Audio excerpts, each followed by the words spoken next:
Welcome to the Au Jus. I'm your host, Beef Loaf. This show is being sponsored by our friends, Punky's Pizza and Pasta, located at 2600 South Wallace, right here in Bridgeport. My personal favorite eatery in the neighborhood. They have the best selection of pizzas and pastas, as well as sandwiches and salads of any eatery in Bridgeport. Don't believe me? You can try my Sock Summer's favorite, the pot roast sandwich, which is best in class. Trees E's favorite, the Old Neighborhood Pizza, a Sunday fave of the 108ers. And my current favorite, the chicken parm sandwich. But rizz it up. Get some garlic bread, an undefeated upgrade. Bonita Stakey claims that Punky's has the best burger in the neighborhood, and she's tried them all. Hit the website, punkyspizza.com, for all your carry-out or delivery orders, or to cater your next party. You can also call them at 312-842-2100. The Scarlotta family will take care of you. Punky's Pizza and Pasta, the sponsor of this show.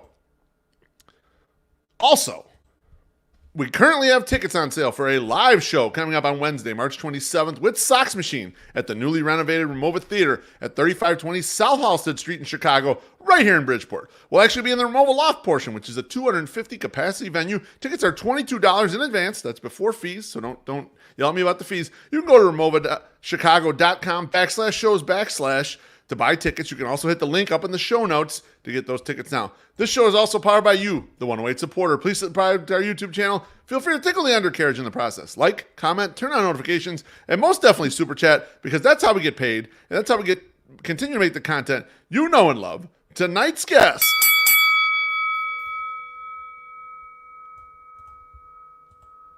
He's the afternoon sports anchor at WGN Radio Monday through Friday. He also hosts Chicago's very own Eats with Michael Piff, which will be the subject of some discussion tonight. Kevin Powell, welcome to the Au Jus. I'm so happy you used that photo, Beef Loaf. That is, I have that one framed just so take for me. You know, it's one of these things. Like my bit is generally to try to find like an interesting photo of the character. You were tough to find. I'll be honest with you. The only person tougher to find a goofy picture of was Alyssa Bergamini. I dug deep for that thing, so I'm proud of it. I may actually put this up on the wall behind me. Just look how young you look. What are you, 18 in that picture? What's going on there? Yeah, that would have been that was the Walk of Fame we had just outside of Tribune Tower, and that probably would have been like 2013, maybe 2014, around there. So like 10 years ago. Hey, I'm sorry to derail you here, but can I give a quick shout out before we get going? By all means, do it. Yeah. We finally got some good White Sox news. I saw that James Fegan is going to be doing more Sox coverage with SoxMachine. I know you guys do a lot of stuff. James is an awesome dude, a phenomenal reporter, and that was I was very happy to see that today. So shout out James and the SoxMachine bros. That was good. That was finally some good White Sox. It was feel good news. He is actually going to join us for that live show that I introduced at the beginning at Ramova. He's going to be on the panel with the SoxMachine guys. So it'll be good to have him in a live setting as well. It's awesome. Good news. Excellent. Kevin, I've been wanting to have you on for a while now, and we had you on the Festivus show, which is always like chaos. But I wanted to get you kind of one-on-one to just talk a little bit about how you got going in the radio business. And, I like to snoop people on LinkedIn. And you know what? I was impressed with is that you've been at WGN for a long goddamn time. So I want to go back before WGN. You're at ISU. You're going to college. Was radio always the path? Were you always like, I'm going to do media? Or is that something that kind of came along as you're going through school? Well, I was a phenomenal student, Beef Loaf. I mean, just phenomenal student at Illinois State. So my first 2 or 3 years, I was a business major. I thought about education. It's a big school for that. Yep. But I just always loved radio. I love sports radio. I love talking sports. I love listening to The Score, ESPN. I mean, that was all I listened to. Yeah. And then just one day at ISU, I saw a flyer for WZND, which is the student radio station. And I'm like, this is, I just want to do, I want to talk sports on the radio. So I went and did this interview, and I started just working at the student radio station, and kind of just kept rolling from there, just doing a whole bunch of stuff and doing sports reporting, and wrote for the student newspaper for a year. And then I was like, this is my passion. I'm going all in on this. And that's just kind of how it started. It was just a few years at ISU of, just not really sure what I wanted to do. I mean, I always wanted to do radio, like sports radio, like that's a dream, It's like your job is to talk sports. And yeah, that's just kind of how it took off. I saw the flyer. I went to the student radio station, started working there, switched my major into mass communication, and just kind of rolled from there. So when you're I was gonna say, when you're first starting out, doing student radio, doing ISU radio, like when you're doing sports, are you emulating anybody? Is it like you're like you loved someone that was already doing it, and like you're because I feel like it takes a while for people to like find their real voice. So when you're first starting out doing it, Kevin, is there anyone you're emulating or any big influences that got you into it, kind of? I mean, maybe at first because you don't know what you're doing, so then you just think about people that you've listened to, and. Right. I mean, I did some play-by-play in college. I don't know. I mean, when I listened to the score, I always thought Boers and Bernstein was just like a perfect sports radio show. It was informative. It was opinionated. It was very funny.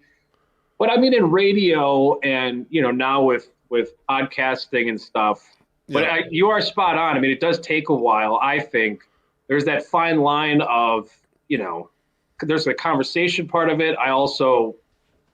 weekdays I'm doing updates, so you're gonna talk a little bit different when you're doing a sports report for 90 seconds, 60 seconds. So I think there's a fine line of like sounding like yourself, but also fine tuning it where you still sound like you should be on the radio, because it's not just like I don't know. I think you're always I like to listen back to stuff and just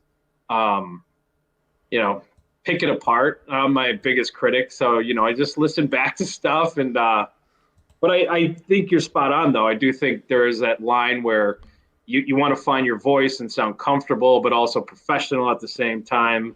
So I wouldn't say one person, to be honest. I mean, it's not that I didn't look up to people or appreciate a great broadcaster, but it was just like, I would say I was more, inspired by shows I listen to rather than one specific person, Got it. Yeah, that makes sense. Maybe that kind of led me a little bit differently than just dialed in on one specific person, or whatever it might be. Because media and broadcasting is a wide range of stuff. I mean, you got radio sports update guys, radio host. It's different styles at different times and things like that. But I think it's just a matter of reps, just like anything, and you get more and more comfortable the more you do it.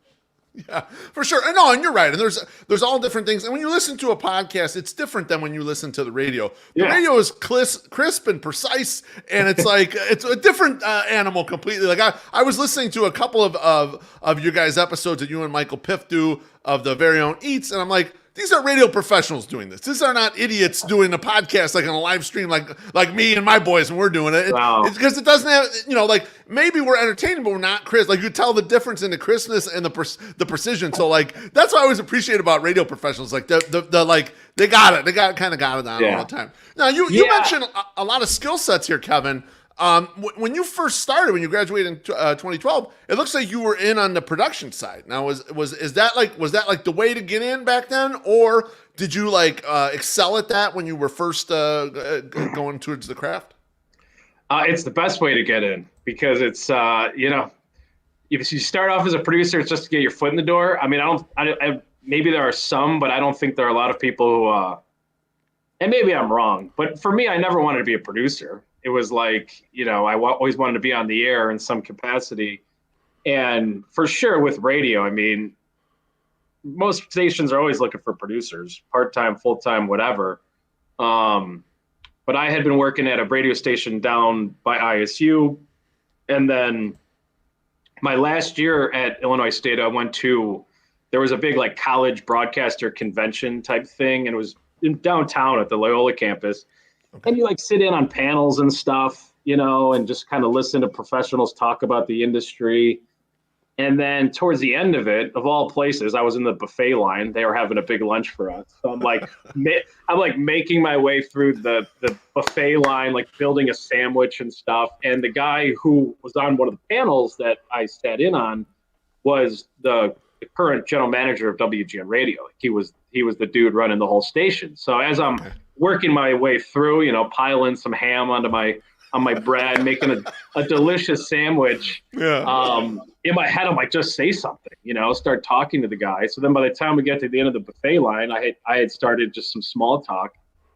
And he's like, why don't you sit and just have lunch with me? I'm like, this is great. So I sat and had lunch with the guy who was running WGN radio. Like that was, Nice. I was like, because the whole time when you're in college, I'm like, I need to get back to Chicago. Like I want to be on the Chicago, the market. That's where I want to go. I want to go home. I want to talk sports in Chicago. And this was like a golden opportunity. I'm glad I started talking to him. And then like throughout my final year in college, I would just kind of stay in touch with him just so he wouldn't forget about me. I would just like send an email like, hey, checking in, sending some audio files. This is stuff I had done at the student radio station. But that's really where it started, in a buffet line, Beef Loaf. That's where I met the guy running the station. And then I stayed in touch, and then he was like, he lined it up where I just started as like a part-time producer, filling in on shows, producing for a show on radio. I mean, you're in charge of gathering audio, guests, keeping the host on track. Yep. We're talking about the difference of podcasting and live radio. Like we have to hit breaks at certain times. Commercials need to be played. You have to get to the news on time. So like that's the producer's kind of there to, we screen phone calls. So, I mean, when they asked me to be a producer, in my head, I'm like, I really don't know. I don't even know what I'm doing. I'm like, sure, I can produce. Absolutely. So fake it till you make it, Kevin. That's how you got to do. So I was like producing, filling in for, full-time producers. And then also in our sports department, which was like, at the time, we still had the Cubs, so you're pulling highlights, you're working with the pre and post game, a lot of Blackhawk stuff. So that's kind of how it started when I first began at WGN, was producing, and found a way to get my foot in the door. I love it. I love the serendipity of just being in line and just chewing the fat and making a little connection there. So you get your foot in the door. You serendipitously talk to the guy running the station as you got a ham hanging on the other side of your mouth. Yeah. You're at now you're at WGN and you're producing. At what point did you start to make the move over to where you're allowed to do some on-air stuff? Were you allowed to talk on air? Because I remember the era of producers. Like I would listen to Score a lot, and the Score was good about letting their producers open a mic and kind of be involved. Yep. Was it something like that, Kevin, or was it like oh shit, someone called off and you're jumping into someone's shoes kind of deal? No, it was exactly what you were referring to. I mean, I was filling in, and most of the hosts, I mean, GN really, truthfully, is such a great place to work. I mean, it's, for the most part, never really had a bad experience with anybody I've worked at the radio station. And nice. Everybody's very, it's just a nice spot to be. So, like, a lot of the hosts will bring you into a conversation. And sometimes, I would produce overnights. Those were some, 5 hours, middle of the night. Like, of course, a host is trying to fill time. They're going to go to a producer just for some banter and some back and forth. Really, what it changed for me was I went from part-time producer doing sports stuff and filling into the full-time morning show producer. And, again, it was just a great opportunity. I mean, it was a full-time job. They're like, you're going to be one of the morning show producers. There was two of us. Mm-hmm. And the guy who was hosting at the time was, I still talk to him all the time. He was great. And he would bring me in and I would do stupid radio bits sometime, and everything in my mind. I'm like, I'm on the air. I don't care at times. I'm like brand new to the industry, probably sounded like a dumbass many times, but I didn't care. I'm like, this is awesome. I'm like working on the WGN radio morning show, and they were all very generous. And, we did bits and we did all kinds of stuff. So I did the morning show thing for like 2.5 years, something like that. So, okay. But yeah, the host and everybody was just super cool, and they would bring me in and we would just have fun and make radio and do bits and stuff. So that's awesome. I love that. It's just like, you'll just play a character, or you'll just do a thing and whatever it is to get on the air for a little bit. That's right. I did this bit for a while that turned out to be, everybody seemed to love it. People still ask me about it. I was, at the time, I was very into fast food beef. I would just for some reason it became some kind of bit. I would always bring up my love for Taco Bell, which I still love Taco Bell, but it's, I only eat it twice a year now. But, we had this really dramatic classical music playing underneath. And I would write out these very detailed, high level reviews for fast food spots. I love Like, and it worked out great. Like I would do McDonald's, Burger King, Taco Bell, and it was just this overly produced, overly hyped, like me just saying the like fast food. So like it was just stuff like that, like, and we would do funny videos. I was just involved with the show, and they wanted me to kind of just keep doing stuff like that. So, but things. I mean, I was the producer, right? I was kind of like the goofy producer guy, just like trying to get some laughs and lighten things up. So, yeah, that was about 2.5 years or so. I was doing mornings before I moved to my current position. Okay. Incredible. That's incredible. Like, so is this? Are you coming up with these bits, Kevin, or is it like the group of you are figuring out what the bit's going to be? You're the producer, I guess, so you're having some input on the direction of the show. So I was just curious, like, was that your brainchild, or was it like as a group you're like, oh, let's do this thing? That one I know for sure was just me. I don't know how, but I just always thought it would be funny. And it did turn out great. I got to dig up some of those old audio files. But no, I mean, the host, Steve Cochran at the time, I mean, he was great to me. And he had been, you're working at WGN. Everybody there is very talented, and people have been doing it for a while. So it was always a collective thing. We would just try to come up with funny stuff. The fast food review thing I did, I don't know where I came up with that idea, but it totally worked out. It was so like stupid and funny, and yeah, that was a good time. I love it. If you dig up any of the tapes, I want to hear some of this shit. Yeah, I would love to hear it. I'll find them for you. I'll send them your way. One final question on your path in radio. If you were advising someone today, Kevin, who wanted to get into the business, what would you recommend to them? How would you recommend they approach this? Honestly, I mean, I don't think it's all that different from other industries. It's just about getting your foot in the door and finding a way in, meeting somebody in a buffet line at a broadcast. So eat as much as possible is what you're saying. Yeah, right. Good things happen at the buffet line, I guess. Yeah, you know what? It's just if the first things first, just connections. Find a way to get connected somehow, some way.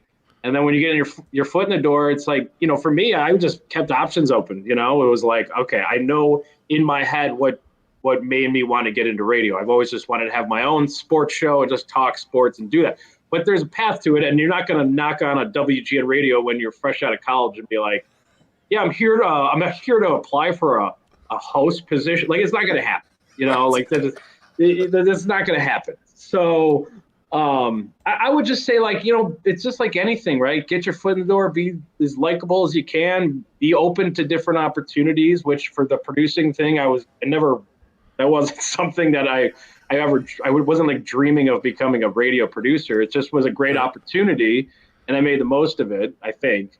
And then the afternoon sport, because I had let them know. I mean, they knew I was really into sports and all of that, and eventually wanted to do more on-air stuff and less producing. Yep.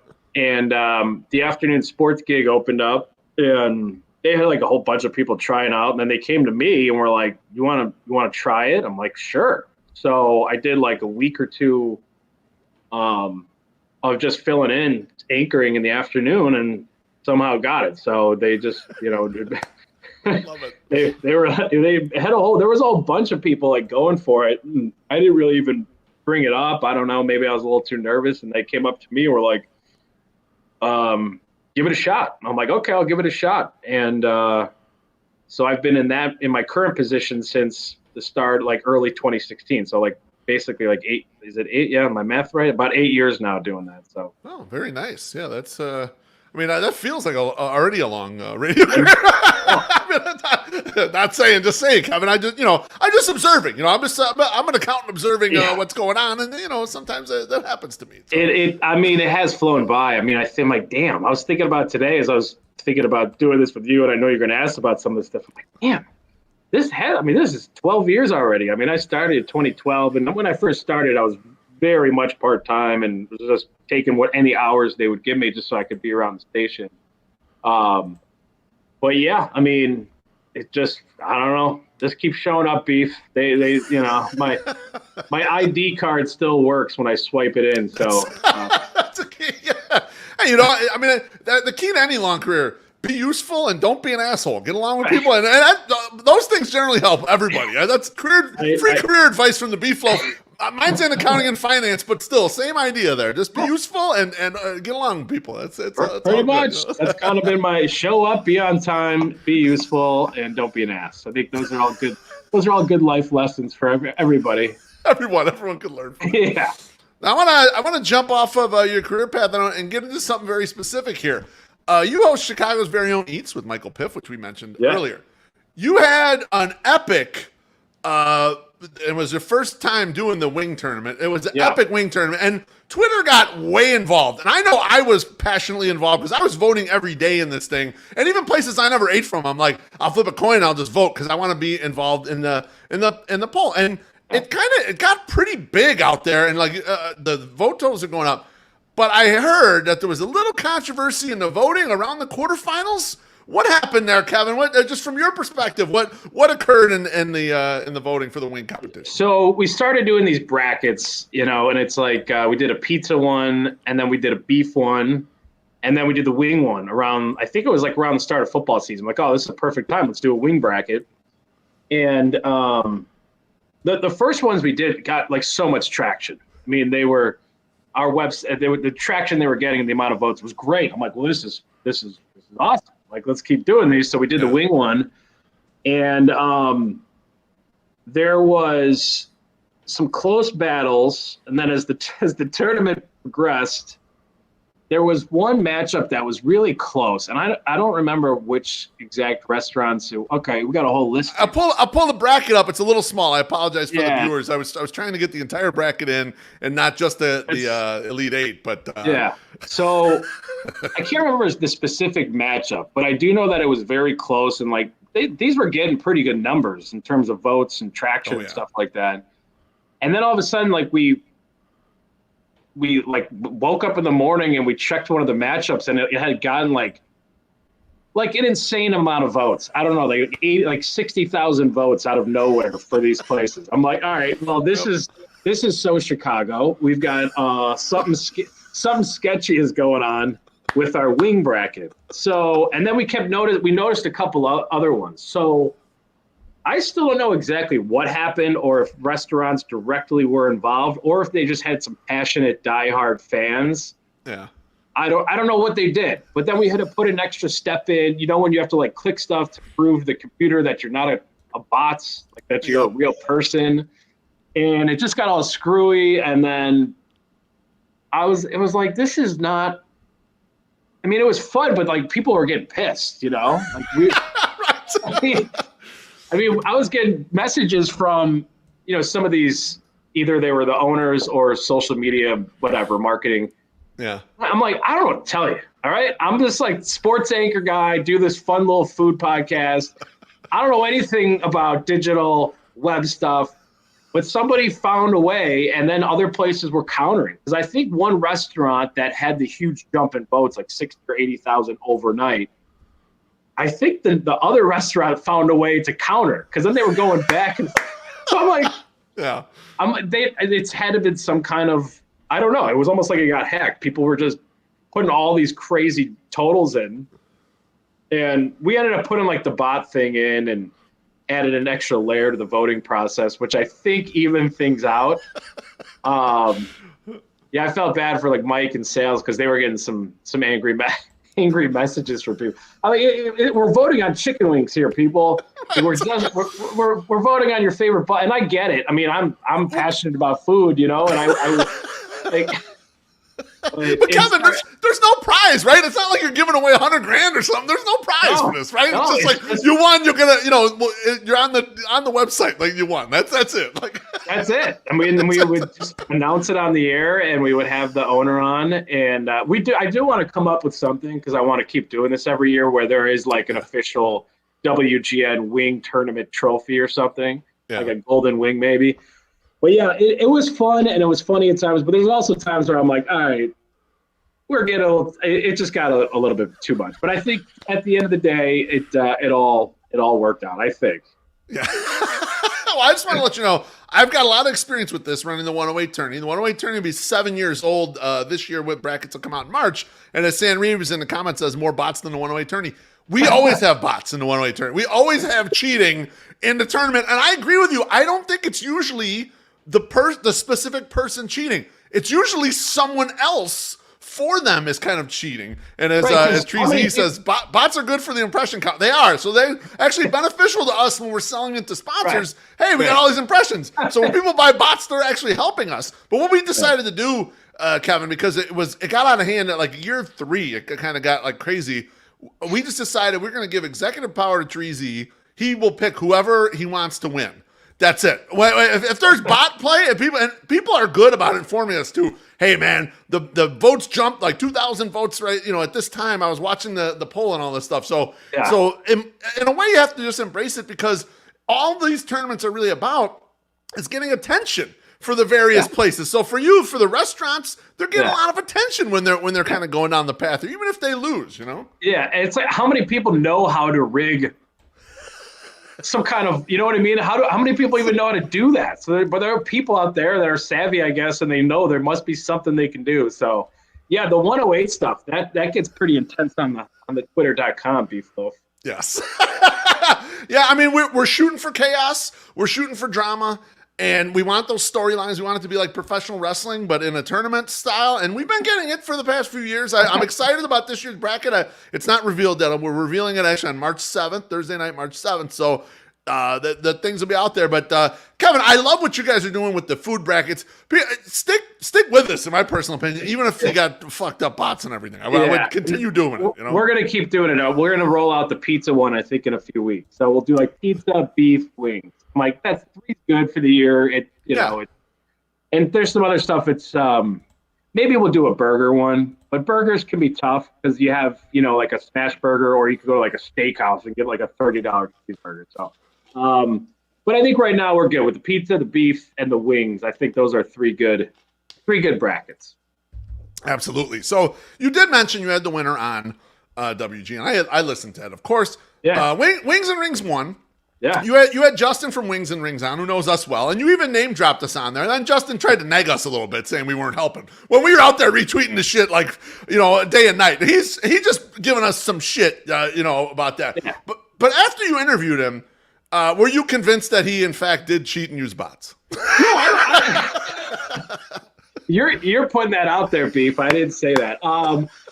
Justin, my man. I love Justin. I'm just messing around. He was a great sport. It was a ton of fun. No, I think that was fair game, Beeflow, from what I remember. I don't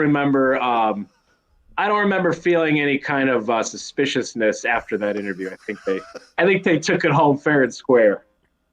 Okay, all right. I'm going to trust you, but I might ask Michael on the side, because maybe he felt suspicious about it. You might just be playing nice. Who knows? Yeah, Mike handles that stuff, the web stuff. So he might have more details, but I think it was fair game for Wings and Rings. Okay, sounds good. Just to follow up, are you going to try to do anything additional next year to prevent bots, or are you just going to say fucking let it fly? No, yeah, I mean, we did change things a little bit by putting in like an extra step to the voting process, but I think we will look into something to maybe prevent. I don't know how that stuff works. Like, that's not my. So, but I think we will. We'll talk about it. We'll talk about it, Beef. We got to make it as fair as possible for everybody. That's people like fairness. I mean, yes, they absolutely do. Now, I want to get on to something else.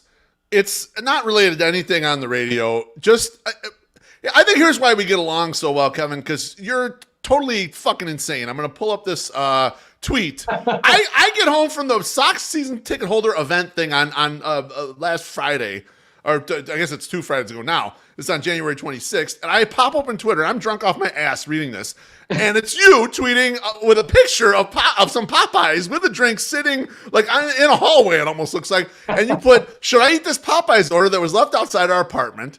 Didn't order it, spent 2 hours thinking about eating it. What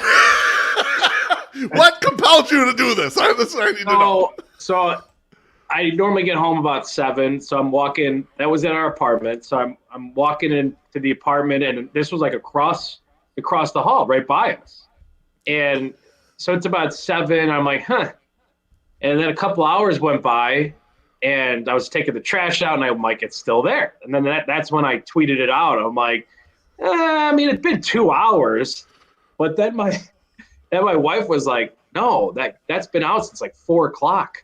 I'm like, oh, it's been out there for 5 hours. I mean, I think 2 hours is probably fair game. 5 hours, I mean, at minimum, I wanted to see the order. You know, I don't blame you. I can't blame you on this. And the thing is, too, a lot of people don't know this, Kevin, but fried chicken cold, delicious. Like, it's good hot, but it's also good cold. So, yeah, there's totally fine. Leftover fried chicken the morning after, just like cold pizza. I had cold chicken today. We had grilled barbecue chicken over the weekend, and I'm just snacking on some cold chicken in the WGN radio kitchen this afternoon. So I admit, I'm like, I have got to see what this order was. And I'm like, I'm just going to bring it in here. So I opened it up. Kind of a weak order, to be honest. I mean, it was 2 chicken tender orders. Like, come on.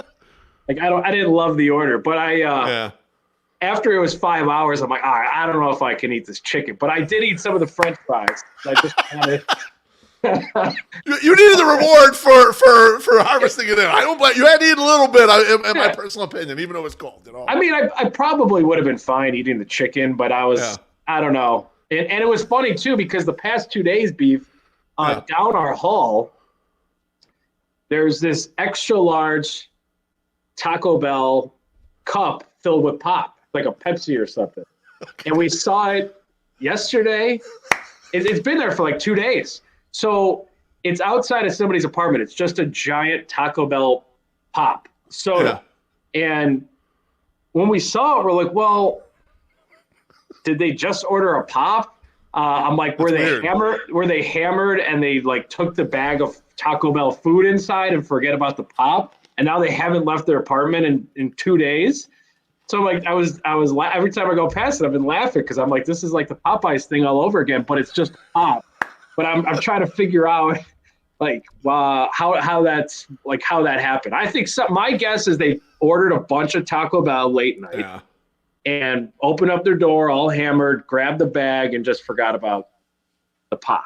So. Yeah. They just left it. I agree with you. No one's ordering a single pop. I mean, fountain pop's delicious, but it ain't that delicious. We ain't just ordering it by its goddamn self. You know, that seems a little bit bizarre there. Well, I really need to ask though. Was this your first time eating someone else's food order that was just left there? Or are you a seasoned vet, Kevin? Because now that I'm hearing your eyeballing the fucking pop in the hallway, I wonder if you're always on the outlook. Like anything over an hour or two, you're like, I'm diving in there. Like how many times now are we at? Is this an epidemic? Do you need help for this? Yeah, I have a timer for every apartment on my floor, and I time it. There's a certain limit. I'm going to eat your food if you don't bring that in time. No, that was my first experience of seeing that, but it was, again, the curiosity. You love to see somebody's food order, whether it's fast food or if somebody tells you they went out to eat, what's the next question? Give me the order details. What'd you have? Yeah, exactly. Yeah, how was it? Right. So I'll keep you posted. If this happens again, Beef, I will. You'll be the first to know. I appreciate that. Because I was watching the saga on the internet. I'm appreciative of this kind of content out there. We need more of it. The order said Vivian on it, and Vivian, she's still probably pissed off. She never got her Popeyes that night. Prayers up for Vivian. Prayers up for Vivian on missing Popeyes. All right, I want to pivot quickly to the White Sox. I know we're coming off a high note here. We're going to go on maybe not as high a note, but there's been a significant talk about a new White Sox stadium at the 78, which is a neighborhood that's not very far from me. It's in the South Loop, kind of off of Roosevelt and Clark Street there. Question for you. Give me one thing that excites you about the potential of this new stadium and one thing that terrifies you, Kevin. Well, I think some of the obvious things excite me. It's a brand new stadium. I think, and I would love to hear your perspective on this. I mean, you're somebody who goes to every game and lives nearby and all of that. I think it would be great for them to get closer to downtown. I think that would help them a lot, just in different ways. I just do. I think that the ballpark, since it's been built, when it was first built, Beef, that wasn't the best looking ballpark, No. And I think they have done a really good job of improving it over the years. Just about every season they seem to be adding or tinkering with something. And again, there's just not a lot around the ballpark, Beef. I mean, you might know it's basically surrounded by a sea of parking lots, which is not really the model modern day ballparks are going for. I mean, it's funny, all these ballparks, these new ones now, what do they want? They want what the Cubs and the Red Sox have. And those happen to be the two oldest ballpark, but they have a town around it. They have bars around it. I've been down by the Braves' new stadium. That's the concept, right? You're building almost like a small little village. Yep. And I just feel like there could have been, and I don't know exactly why, but it just kind of feels like it's all alone down there at 35th and Shield. And I know there are a couple bars right nearby. There's nothing against anybody from the Bridgeport or near it. But I think getting closer to downtown just helps in general. I think whether it's just getting people to the ballpark, one, or just, I mean, the idea of, the outfield backdrop being part of the Chicago skyline. I think, I just feel like it would be a great opportunity for them to really build something that is a little bit more modern, I guess, more up to the times and what you're looking for in a ballpark. The one thing that terrifies me would be building this new ballpark and then the team still being terrible and not spending money. Right, exactly. I mean, you get that little bump because you got the new ballpark, and then the team still sucks and no one goes because. Right. I mean, and then that is bad for. That's not good for anybody. The city, I feel like, almost has a little bit more interest here in the team when it's that close to downtown. Like they, I don't know. I think they have done a pretty good job with guaranteed rate field. I don't mind going there at all, and I think they've made it much nicer. And I would feel for the Bridgeport community, but it's not like they're packing up and going to Nashville. I mean, it's like a 10-minute, 15-minute drive, if that. You might be able to take a water taxi to the front entrance of the ballpark. So when I first saw that news, I'm like, okay, this makes a lot of sense for the White Sox. I really do think that. I would love to hear your perspective. I mean, you're Mr. 108. You live in that ballpark half the year. Well, I mean, obviously the move is it probably hurts people like me and my Sox summer the most, people who walk to the game. I walk to the ballpark. I don't have to, there's no mode of transportation. It's my goddamn feet, and that's all I need to use. And now this would kind of change that up. I think the main thing that people are really underestimating about the new ballpark location, it is good that it's close to downtown. You're going to get walk up from the Loop, and people, and the South Loop neighborhood probably you'll get the walk over there too. It's like, oh, let's just go enjoy a game tonight. But the veins to get in there by car are almost non-existent. It's Clark Street, basically. I know you can kind of sneak in the back via Wells. It's blocked right now, but like they just don't. On one side, you're completely blocked by a river. The overpass at Roosevelt kind of blocks you on the other side. Like 18th Street is not a big street. Like I think people underestimate like how easy it is from a lot of different directions to get to Sox Park right now, and how much fucking harder it will be there. Because not only that, the neighborhood adjacent to it, at South Loop neighborhood, is blocked off lots of cul-de-sacs. There's some expensive homes in there. They're not going to allow you to like weave through their fucking neighborhood and just park on a side street like you can do in Bridgeport. I think there's some hurdles here that aren't being contemplated. Everyone's looking at the public transit options that they claim they're going to have, which we kind of already have at this park. I think people don't take public transportation as much to these games. I think it's more of a driving crowd.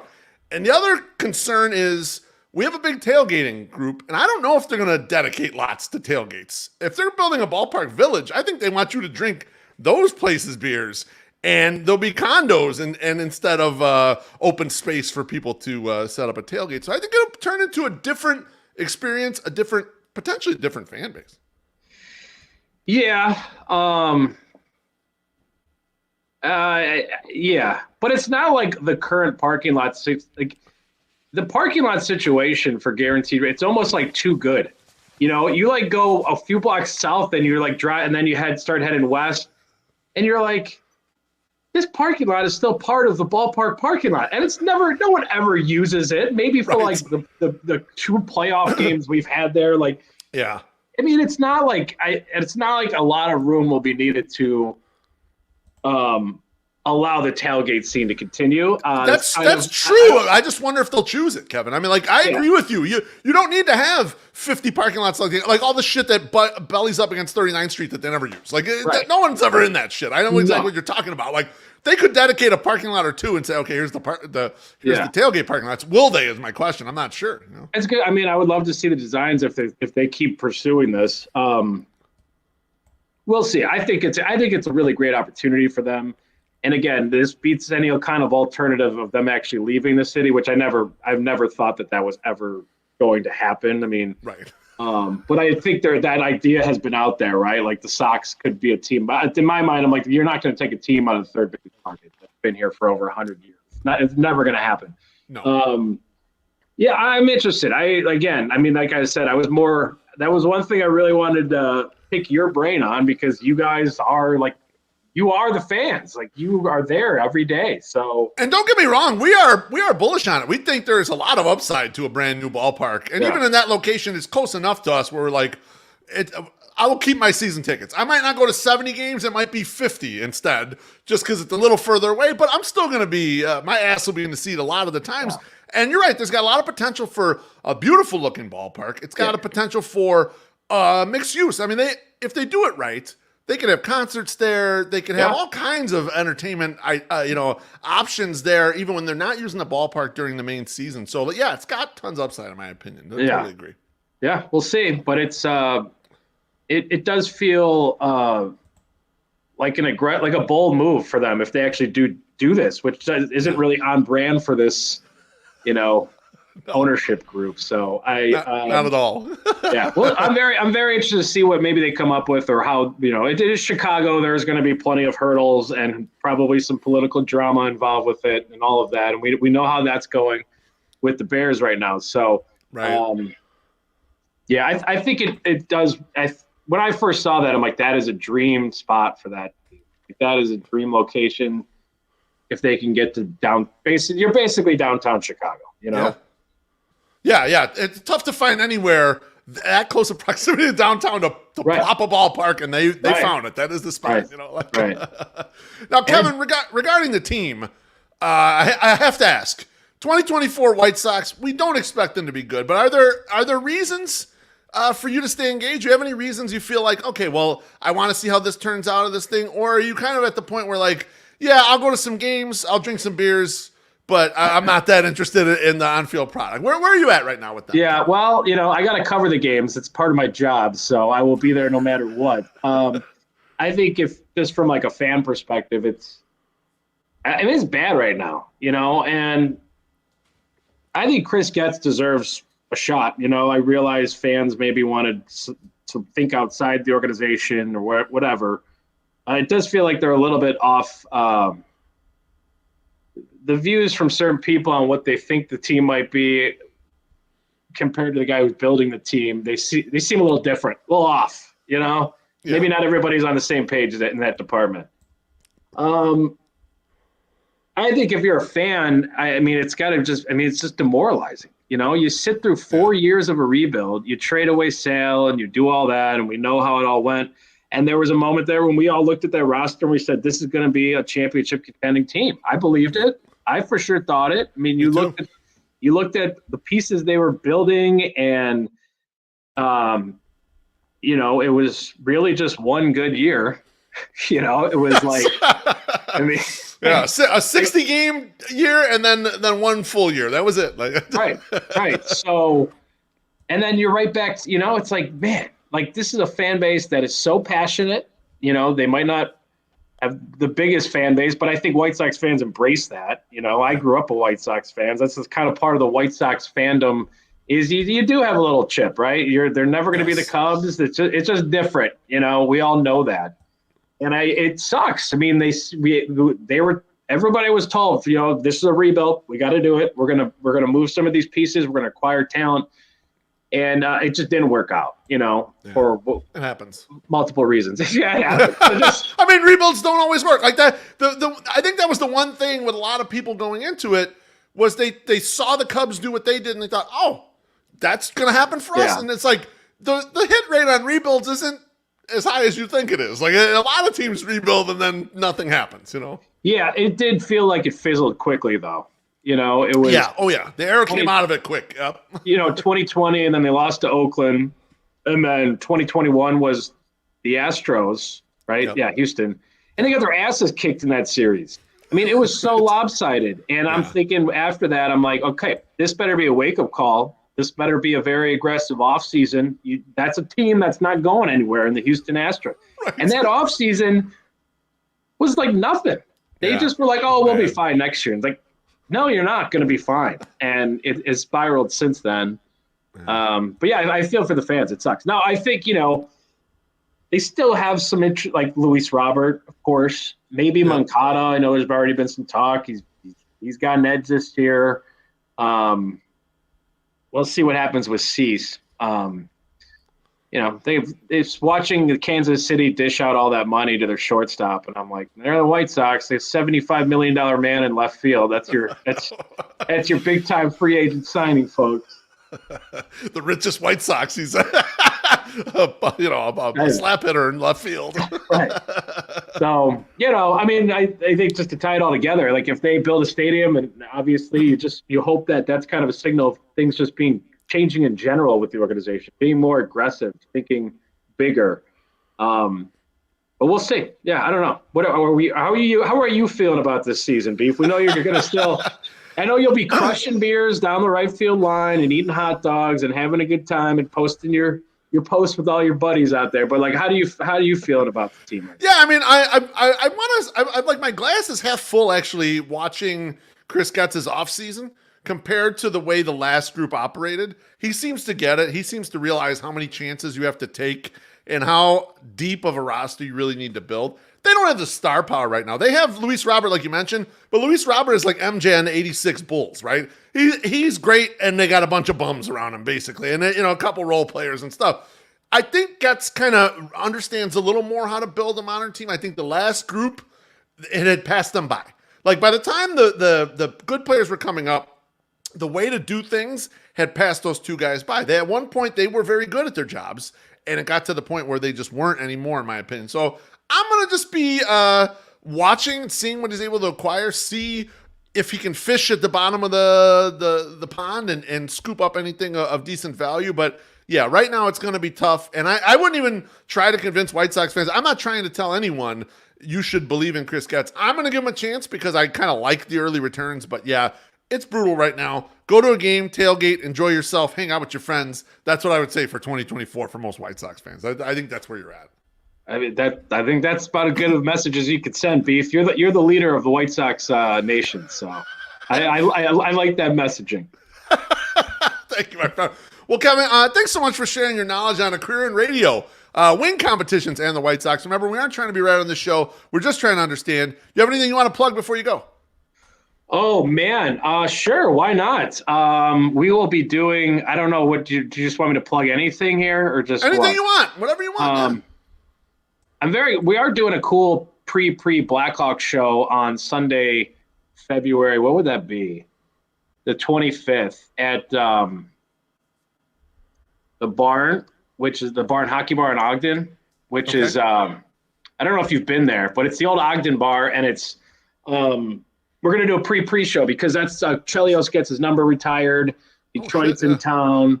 So if you're going to the game, we will be at the barn, hockey barn, right by United Center from 2 to 4:30. So off the top of my head, I figured I might as well plug that, Beef. But yeah, get out there. And there's a ton of crossover between Sox fans and Blackhawks fans, absolutely. Yeah. So get that shit out there for sure. Yeah, it'll be fun. So the barn, February 25th, 2 to 4:30. It'll be a good time.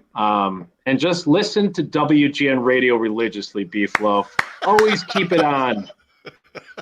Non-stop. Have it on all the radios. That's what you got to do. Streaming and otherwise. Regular radio as well. Either way is fun. Kevin, thanks so much for joining me. I appreciate it, man. Great talking to you. Beef, you're the man. I love the whole 108 crew and White Sox fans. So thanks for having me. This was fun. You got it. That was Kevin Powell. That was terrific. I've been wanting to get Kevin on. And obviously the crazy story about the goddamn Popeye's chicken. Fucking love all that shit. Next week, I got to get my image up here. Next week's guest is going to be Alex Rude. He's going to come on here, and we're going to discuss a little bit of different White Sox stuff. I know he's been digging into some things. I haven't really heard his take on what he thinks of some of the Chris Getz moves yet. So I just want to hear where he's at with all this stuff. So Alex will be on next week. It'll be at the regular time, Monday, 6 p.m. Central Time. Thanks to Punky's Pizza, of course, our great sponsor. Thanks to all of you in the 108 family up in the YouTube comments. Thanks for smashing the like button, comments, and all else. I love all of you. I'll see you on Thursday with the 108 podcast. Bye.